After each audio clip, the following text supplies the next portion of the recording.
And now to Hurricane Milton, which has strengthened to a Category 5 hurricane. The storm is coming less than 2 weeks after Hurricane Helene. Now, these images from NASA show the storm intensifying over the Gulf of Mexico. It's expected to make landfall in Florida late Wednesday night or early Thursday morning. Experts say there could be storm surge of 8 to 12 feet in the Tampa Bay area Wednesday night. If they have called for your evacuation order, I beg you, I implore you to evacuate. Drowning deaths due to storm surge are 100% preventable if you leave. FEMA administrations currently in North Carolina are now heading to Florida to meet with state leaders. President Biden already approved an emergency declaration for Florida.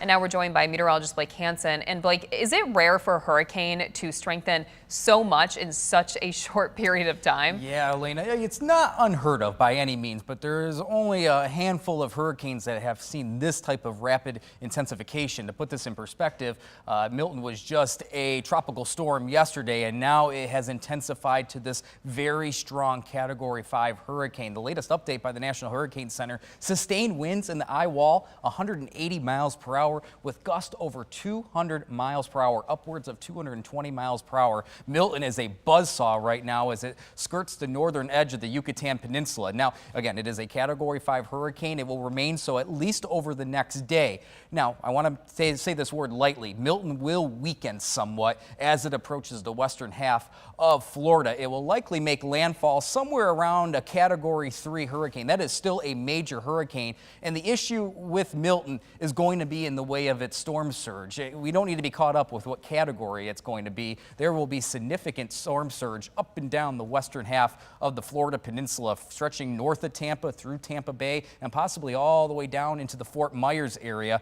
where the latest track is that we could see storm surge in that Tampa Bay area that could exceed 12 feet. That is one of the hardest hit areas that looks likely as Milton approaches the western half of the Florida Peninsula. And again, the timing of this will be that Milton makes landfall somewhere in the Wednesday evening, Wednesday night time frame. So again, Milton is going to be a very serious hurricane as it makes landfall. And again, just look at this textbook structure of Milton. So obviously we'll have a lot more on Milton in the coming days as it approaches the Florida coast.